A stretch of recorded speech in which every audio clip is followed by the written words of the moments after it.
Mali News jabaran la jabago amnu sogolendo awna shu an kli ani nyanguma biye dene janvier kalo kli kononto samba flan mugan saba kuna funi folo ni wakati na ataku nyonyele do kosobe kuluguru marala fuka na sembu magoya fanfe na bore no ametaka Brazil manga wilendo Brazil ni wakati na kuna funi wala le amno di awma aka flash info konnana kuna funda mnena obetana ni Côte d'Ivoire militaire bina ani kononton la blale u bela jilen sele u ka so wakati mina ay kuna funi soro ko Côte d'Ivoire jamana nyemogo Alassane Dramane Ouattara ani akamugo u yela nyini krenkreni ke ka nyeshi malima u ya yira ka fo ko Mali ani Côte d'Ivoire jamana kilini wa ko balma be jamana flyni nyogonche Alassane Dramane Ouattara ni ali Côte d'Ivoire jamana kuntigi ay nyini colonel Assimi Goïta fe akana tagama ke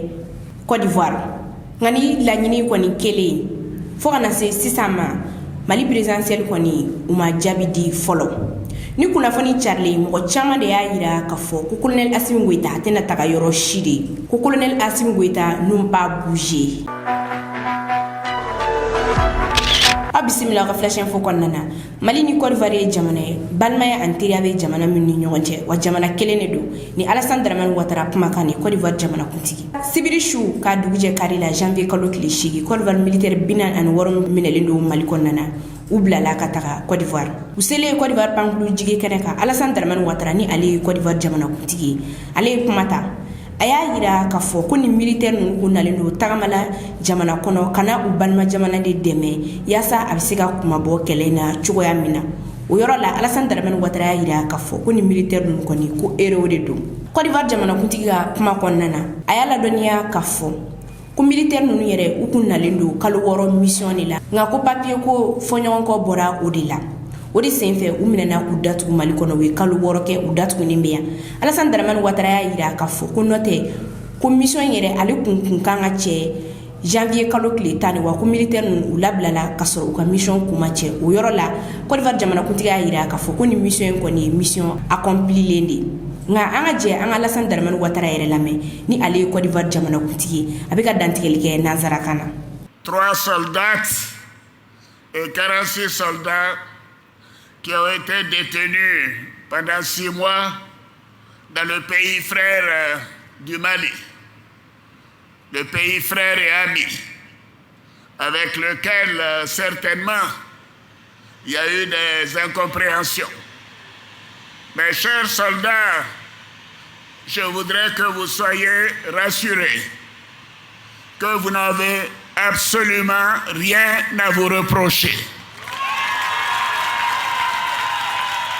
Vous n'avez rien à vous reprocher.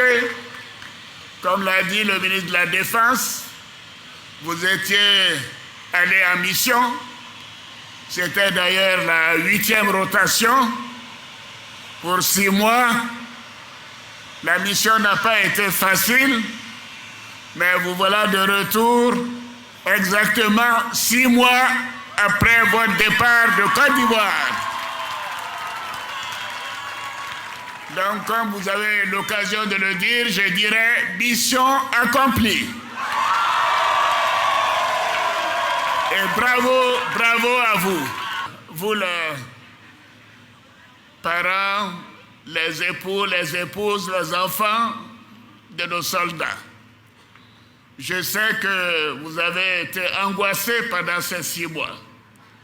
Ce fut des moments douloureux pour vous, mais également pour moi, en tant que chef de l'État.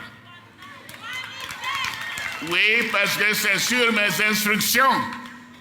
que nos jeunes sont allés au Mali pour apporter la paix à ce pays frère et ami. Et voilà que malheureusement, pour des problèmes administratifs, une terrible incompréhension s'est installée entre nos frères maliens et nous. Kuna foni flana kunjumene yato Mali kelen ka Côte d'Ivoire militaire binan ani woro nabla gwa pankulu ali temna lome fe folo ka soro ka taga Côte d'Ivoire kun jonjon jumene yato pankulu yere ali jora lome no e togo faba e ka soro Côte d'Ivoire pankulu dore nana militaire nu yere no fe no pankulu be wele ku kaza 295 ni ko in kɔni kɛlen mɔgɔ caman de y'i fɛla fɔ dɔw yɛrɛ y'a yira k'a fɔ ko n'i y'a ye militaire ninnu u tagara Lomé fɔlɔ o de ye ka taga mercenaires fali Côte d'Ivoire militaires la ka sɔrɔ k'u bila ka taga Côte d'Ivoire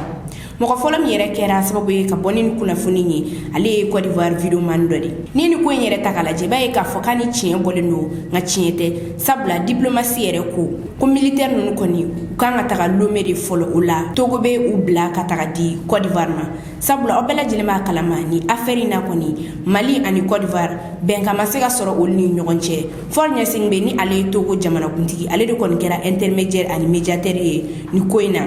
o la diplomatie yɛrɛ b'a fɔ ko ni ko in fosi de man ka pan Togo kunna a kɛra papier ko ye a mana k'a sugu fɛn fɛn o kɔni si de man ka pan Togo kunna o kun kɔni kɔnɔna na militaire ninnu u tɛmɛna Togo fɛ ka sɔrɔ ka taga Côte d'Ivoire komi aw bɛɛ lajɛlen hakili b'a la militaire ninnu yɛrɛ cɛla muso 3 minnu tun bɛ u la n'olu labilala olu fana tɛmɛna Lomé de fɛ ka sɔrɔ ka taga Côte d'Ivoire nka an ka jɛ an ka Côte d'Ivoire videoman yɛrɛ lamɛn a bɛ ka walawalali kɛ nansarakan na. Alors, est-ce que vous savez pourquoi les Karassi mercenaires, alors que c'est un avion, un Kazar 295 de la Côte d'Ivoire, Kazar 295 de la Côte d'Ivoire, immatriculation de l'avion de la Côte d'Ivoire, qui est allé se poser à Bamako, et cet avion Kazar 295 de la Côte d'Ivoire ne vient pas directement en Côte d'Ivoire, mais il passe par Lomé. Pourquoi? Pourquoi? Au moins, si c'était un avion togolais qui partait récupérer les 46, on pouvait dire que, voilà, on se croise à Lomé pour aller récupérer nos 46. Mais pourquoi les 46 sont pris à Bamako? On les envoie à Lomé avant de les réembarquer pour aller en Côte d'Ivoire. Pourquoi? Il y a quoi à Lomé? Qu'est-ce qui se passe à Lomé? Lomé, il y a quoi là-bas? Qu'est-ce qu'il y a à Lomé? Et puis les 46 sont obligés de passer par Lomé avant d'aller à Côte d'Ivoire. Alors que c'est un avion de Côte d'Ivoire. Pourquoi ce détour? Chers camarades, pourquoi le détour? En réalité, les 46 mercenaires seront échangés contre des personnes qui ont été savamment préparées à cet effet. Les mercenaires là, qui ne parlent pas français là, les Libériens là, les Sierra Leonais là, eux, ils seront échangés contre des personnes de l'armée régulière de Côte d'Ivoire, à Lomé. Donc les 46, les mercenaires qui sont parmi eux, ne vont pas arriver en Côte d'Ivoire dans le Kazar 295. C'est d'autres personnes qui vont arriver en Côte d'Ivoire dans le 295. Mais je dis aux personnes qui vont voir ce remue-ménage, faites attention à vos vies. Parce que Draman, il ne va pas vous lâcher. Il va se dire que c'est trop risqué. C'est trop risqué. Parce que ce son-là, d'où je tiens ce son, le Romagne. Frère, voilà la réalité. Les grands mercenaires sont obligatoirement passés par Lomé. Donc, les mercenaires qui sont dedans vont prendre leurs jetons, seront payés, et puis ils vont rentrer dans leur pays respectif.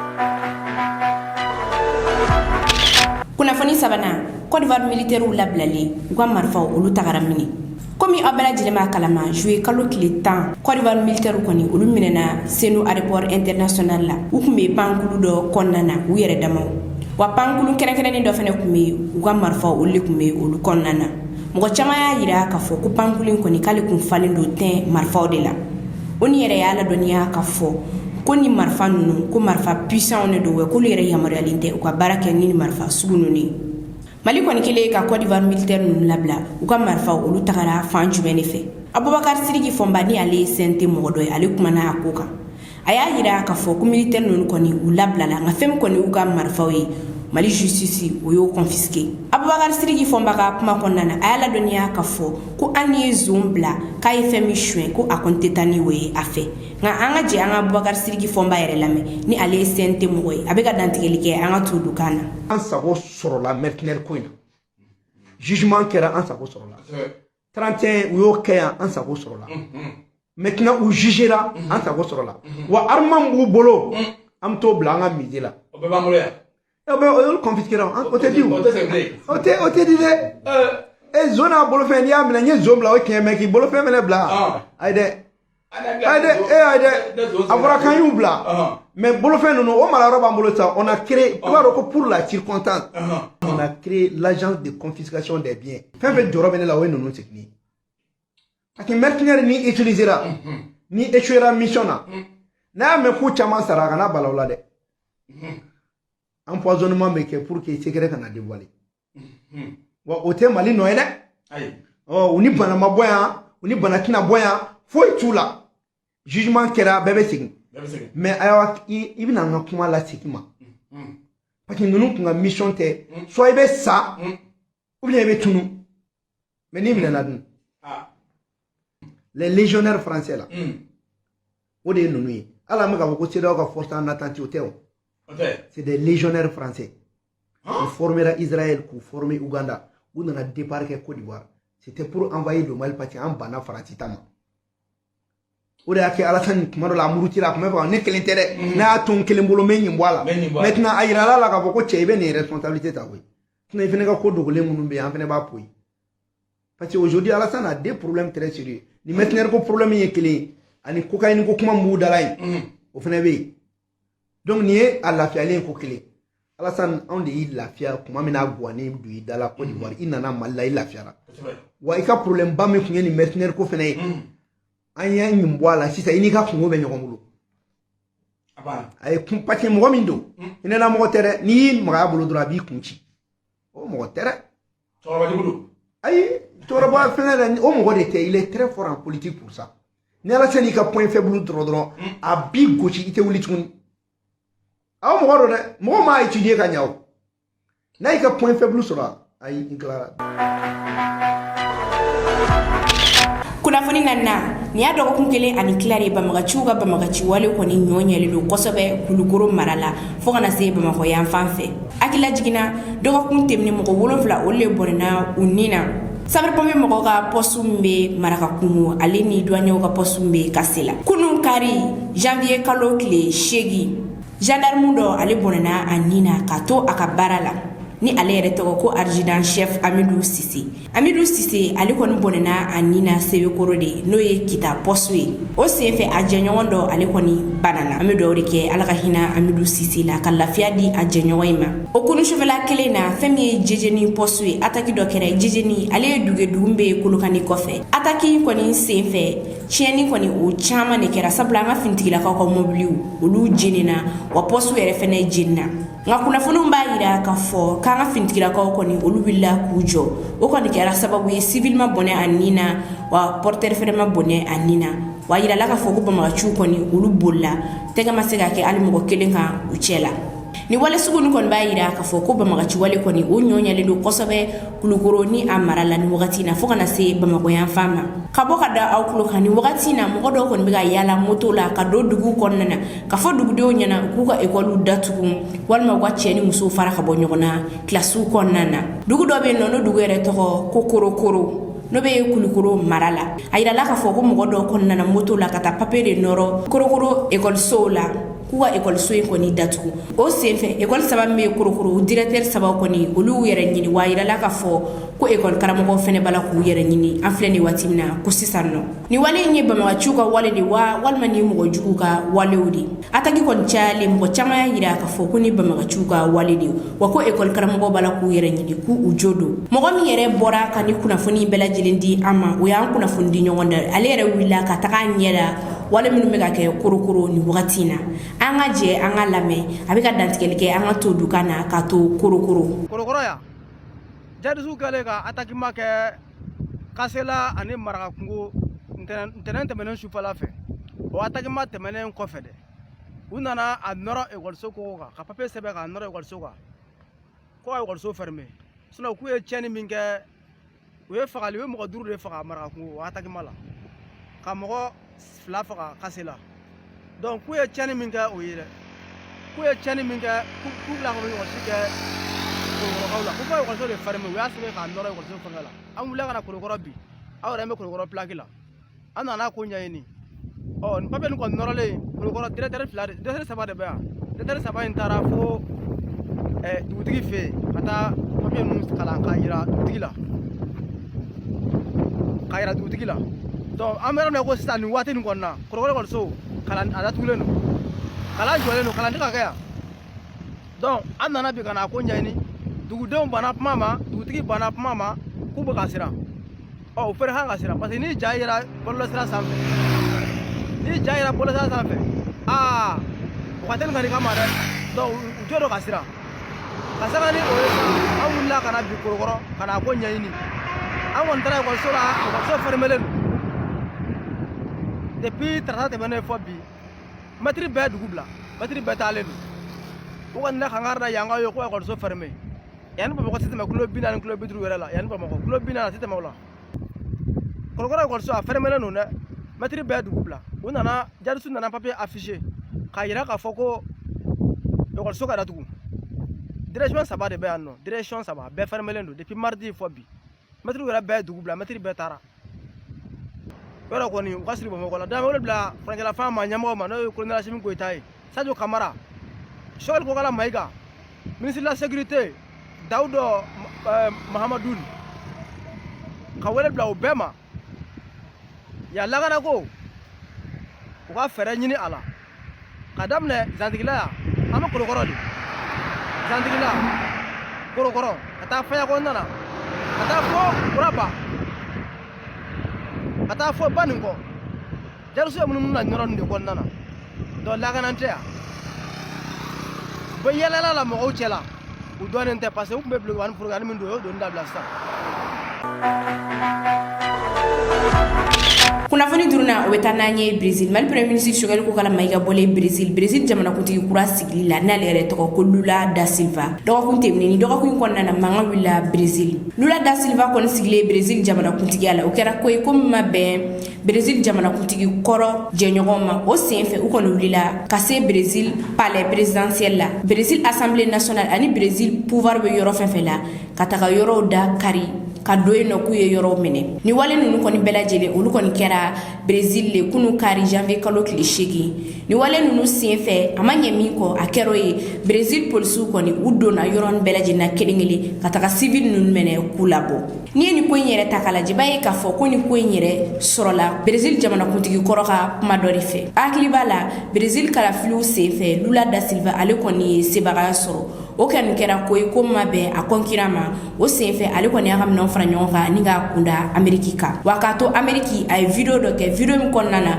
a y'a yira k'a fɔ ale nana Brésil jamanakuntigiya la wagati min na crise tun bɛ Brésil wa a ye san 4 min kɛ fanga la a tun bɛ ka baara de kɛ o hukumu kɔnɔna na a y'a yira k'a fɔ k'ale kɔni tɛ se ka faamuya cogo si de la kun min y'a to a ma se ka sebagaya sɔrɔ Brésil kalafiliw la ni wale ninnu kɔni senfɛ Brésilien dɔw kɔni u bɔra kunun ka taga Brésil palais présidentiel Brésil assemblée nationale ani Brésil pouvoir bɛ yɔrɔ min na ka t'o yɔrɔw da kari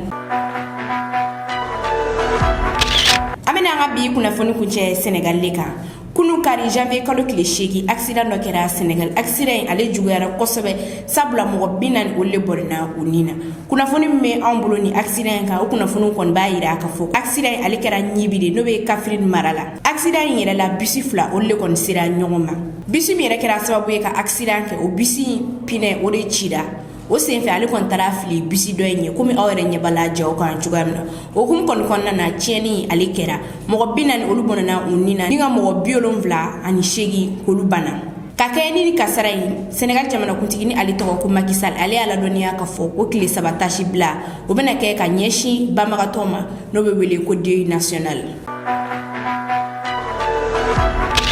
ni ne kun ye an ka bi flash info ye ka da aw tulo kan aw ni ce aw ka lamɛnni ko ɲuman na an ka foli bɛ an lajɛbaga bɛɛ lajɛlen kɛrɛnkɛrɛnnenya na minnu bɛ k'an lajɛ ka bɔ Libéria aw k'an bɛn wagati wɛrɛ. L'Afrique a une dette cumulée de 800 milliards d'euros et une population à 70% jeune qui a à peu près moins de 35 ans. La France, à elle toute seule, Elle a presque 2600 et quelques milliards d'euros de dettes. Sa population, la population française, elle fait, je crois, 66 millions d'habitants. On fait presque 5 fois cette population. La population française, elle est vieillissante. La population africaine, elle est jeune. Vous ne pouvez pas comparer le sous-sol africain au sous-sol français. Alors, vous pensez que qui a besoin de qui? Celui qui a plus de 2500 milliards d'euros de dettes, vous pensez qu'il peut aider celui qui a 800 milliards d'euros de dettes? Vous pensez que celui qui a un peuple qui en majorité a plus de 60 ans peut aider celui qui a un peuple qui en majorité a moins de 40 ans? Vous pensez que vous pouvez aujourd'hui aider un continent qui a un sous-sol aussi riche que ce que nous avons actuellement? Il est temps de se réveiller, de décider et de tourner le dos à l'Europe. Ils ne pourront jamais aider. C'est une faute énorme de croire que l'Europe, la France, les États-Unis, ces pays esclavagistes vont aider l'Afrique. C'est impossible. Impossible.